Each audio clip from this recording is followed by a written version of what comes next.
All right, let's dive deep into two huge and, well, seemingly contradictory philosophical ideas from the ancient Śukla Yajurveda. This is really a journey into the very nature of reality itself. So let's start with the big one. The central question that drives this entire philosophy. Is the ultimate truth some profound, formless reality you can only find by rejecting the world? Or is it everywhere, a kind of sacredness that's been hiding in plain sight all along?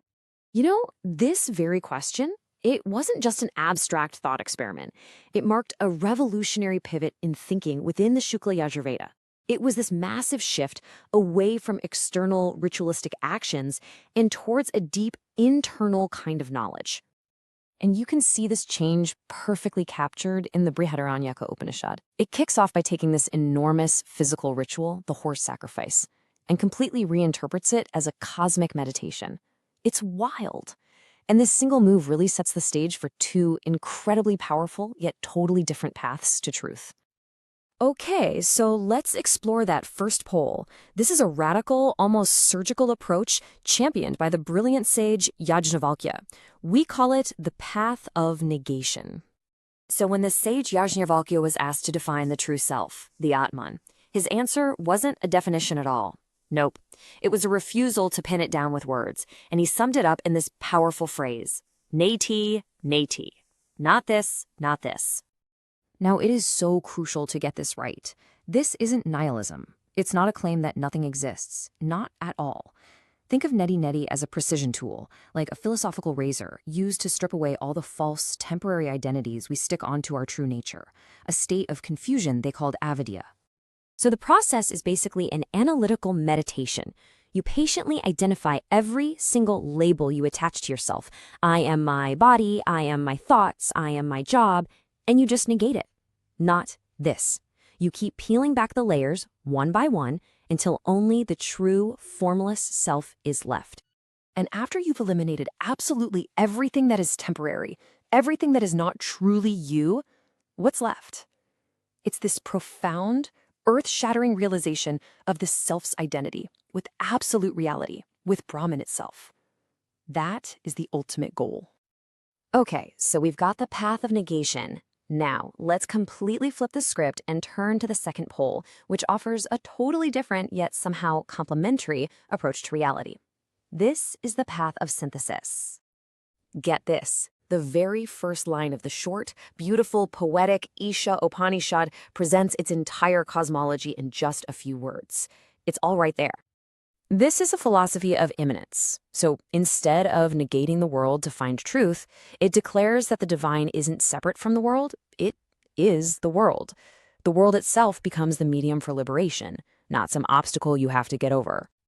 And this radical view of reality, it leads directly to this profound ethical conclusion, a beautiful paradox that's all summed up right here in this phrase. The logic here flows directly from that first idea. I mean, if everything is enveloped by the divine, then how can any single person truly own anything? It doesn't make sense.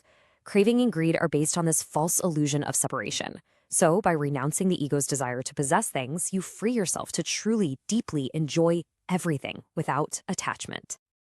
Okay, hold on. How do we square this? How do these two totally opposing ideas, one that says negate the world and another that says embrace the world, form a single coherent vision of reality? What's so fascinating is that this negative way isn't an isolated idea. It actually pops up in Western philosophy as the via negativa, with mystics like Meister Eckhart.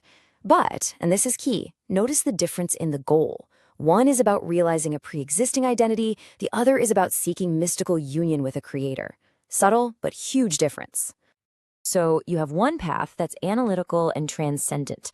That's the path of the sage, discriminating the real from the unreal. And then you have the other, which is holistic and immanent. That's the path of the yogi, seeing the divine in everything. But ultimately, they're both designed to lead to the exact same understanding. Two paths, same mountaintop.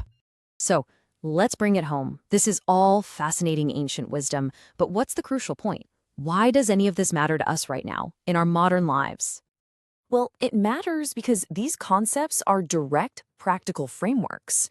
Neti Neti is the living, breathing core of the yoga of knowledge, the self-inquiry of who am I? And Īśā Vāsyam gives us a powerful foundation for modern environmental ethics. I mean, if nature is divine, you don't exploit it, you protect it. It's a really clear call for sustainable consumption. The final takeaway here is that this isn't just abstract thought for a philosophy class. It's a practical guide. It is a complete toolkit for the human mind. Think about it this way.